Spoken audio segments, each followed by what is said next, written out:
Hello guys! So today wala tayong pasok at kakatapos lang din ng ating 3 araw na training sa housekeeping sa hospital. So ngayong araw magandang i-apply yung ating training. And kakarating nga lang din ni Commander galing night duty at isa sa pinakabili niya is ako ay maging mabuting Canadian para pagising niya ay walang gulo at malinis ang lahat. So isa sa mga tips ko para maging mabuting Canadian ay maglinis ka na dyan ng lamesa at kusina. Hindi naman ganun kahirap maglinis ng kusina at lamesa dito kasi maliit lang naman ang aming kitchen room at kukunti lang na naman din ang aming mga gamit. So dapat organize lang, walang mga kalat, yung mga malilit na bagay na dapat itapon ay itapon at yung mga sulok-sulok ay dapat laging dust free. So, ang isa sa pinaka-challenging lang dito sa paglinis sa kusina ay itong ating burner kasi hindi ko napansin na matagal na palang natututong yung ating burner bago pa kami lumipat ganito na. So, kita nyo naman, sobrang dumi.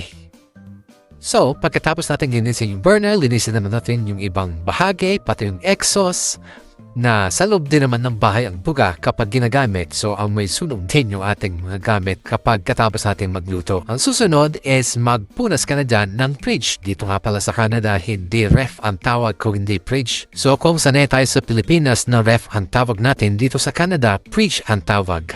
Kaya pag biranggit nyo salitang ref dito, hindi nila alam yun. So, lagi lang tatandaan na alisin ang mga nabubulok na pagkain sa loob ng fridge para hindi magipot ng bacteria. At linisin ang mga compartment para laging organized. Tignan ng ating fridge, pati yung mga nag-leak na mga liquid ay lagi nating pupunasan para hindi magdulot ng amoy sa loob ng ating fridge. At pagkatapos nating punasan ay i-double check kung malinis na ang bawat sulok at i-organize pabalik ang lahat ng item sa loob ng ating fridge para magandang tingnan. And of course, pagkatapos ng kusina at lamesa ay maglinis ka na dyan ng living room. Siyempre, dito sa Canada, hindi naman uso na ang Pasko ay hanggang February, hindi ka guys sa Pilipinas. So pagkatapos ng Pasko dito, linisin muna natin yung mga wire na kinabit natin na ginamit natin sa ating Christmas light. Ibalik din natin yung mga winter jacket para organize tignan ng ating sala. Punasan din ang mga puan ng piano, ang ilalim ng piano, at syempre yung ating mga sofa dapat nating i-double check kasi madalas kumain dito si Ilan tuwing nanonood ng TV kaya maraming cramps ang sumisingit sa loob ng ating sofa. At dahil weekdays ngayon walang pasok, bawal manood si Ilan kaya kukuberan muna natin ang ating TV. Medyo na ang lolo nyo kaya water break muna tayo at pahinga ng konti kasi mamaya-maya may kukunin lang tayo sa ating basement kasi ang susunod nating tip to be a good Canadian is ano pa nga ba kundi mag-vacuum ka na dyan sa ating floor area. Nakakamiss lang kasi pagdating dito, vacuum talaga ang binibili kasi kung sa Pilipinas 6,000 yung ganyang klase ng vacuum. Kung may walis tambok 200 lang, sold na. Ang problema lang kasi dito sa Canada, wala kang makikitang walis tambok. Ang uso dito is yung walis na plastic na sobrang tigas kaya pag ginamit mo, talsikan din yung alikabok parang hindi ka rin naglinis ng sahig. Ang isa pa kapag vacuum ang gamit mo, higop na higop lahat. Pati yung mga alikabok sa basahan, sa carpet na hindi kayang tanggalin ng walis, kayang-kayang higupin ng vacuum. Kaya maganda talagang gamitan ng vacuum at madali lang naman gamitan ng vacuum kasi pipindot ka lang, hihigop na siya kaya kuhang-kuha talaga ang mga alikabok. Make sure lang na pati yung ilalim ng carpet ay dapat mababacuum natin. At syempre, pag malapit na nating matapos ang kusina, lilipat naman tayo ng ating sala at ganun din ang ating gagawin. Bawat sulok, bawat kanto, bawat ilalim dapat i-double check para siguraduhin na vacuum lahat para malinis na malinis. Kung kailangan nating alisin o i-reposition na ating mga sofa, ay gagawin natin upang siguraduhin na vacuum nating lahat ang bawat sulok para malinis na malinis at walang matirang alikabok. Siyempre, pagkatapos ng kusina at sala i-vacuum, dito naman tayo mag-vacuum sa ating hallway at siguraduhin na i-double check natin para laging malinis at wala tayong madalang alikabok papuntang kwarto. And of course, ang next nating tip para maging good Canadian ay maglinis ka na dyan ng washroom. And syempre sa paglinis ng washroom, siguraduhin natin na ihiwalay natin yung mga maliliit na bagay para malinis natin ng mabuti ang ating sink. Kagaya na lamang ng lagayan ng toothbrush, ng mga paper towel kasi gagamitin natin ito para linisin ang ating sink.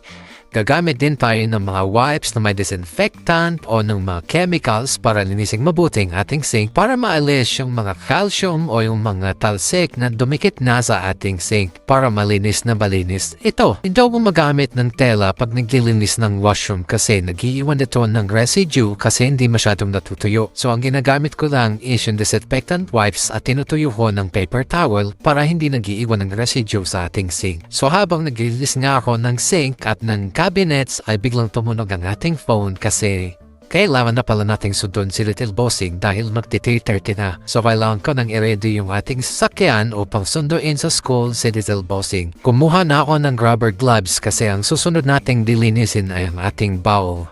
Siyempre, alam naman natin na madumi ang bowl kaya dapat meron tayong protection sa ating kamay para iwas sa mga germs. So sa paglilis ng bowl, parang yung training ko lang ito sa may housekeeping. Kailangan bawat sulok lilinisin din. Kailangan bawat kanto i-disinfect para hindi mag-build up ang mga bacteria at ang mga viruses na pwedeng mag-cause ng sakit sa ating katawan. Para laging malinis at maayos ang ating palikuran. At syempre, hindi lang taas, baba, o sulok at labas ang ating lilinisin. Disinfect natin ang loob ng ating bowl kasi higit sa lahat ito ang pinakamaruming part ng ating bowl. Kasi dyan tayo nagpupupo. Gagamit din tayo ng calcium remover kasi nga dito mataas ang presence ng calcium sa tubig. So kapag hindi natin ginamitan ito ay magbibuild up ang calcium sa loob ng ating bowl. Ibababad muna natin para siguradong effective. And then pagkatapos, syempre, ang pinakahuli ay ang pagbabacuum ng ating washroom. Since meron tayong exhaust galing sa heating system is malakas ang buga ng hangin sa ating washroom kaya malakas din ang build up ng alikabok. So dapat nating vacuumin ang mabuti para at least mabawasan ang alikabok sa loob ng ating washroom. Syempre, pagkatapos ng mahabang paglilinis, ang sunod nating tip para maging cute ka na dyan is magluto ka na dyan ng hapunan. At simple lang naman ang ating pagkain ngayong gabi. Piniritong tokwa lang, kanin at nilabong na okra. Saktong-sakto na! Kita nyo naman, kamatis, melon, okra at tokwa kanin, kainan na! At ang pinakahuli, maghugas ka na dyan ng pinagkainan. So this is my tips to be a good Canadian.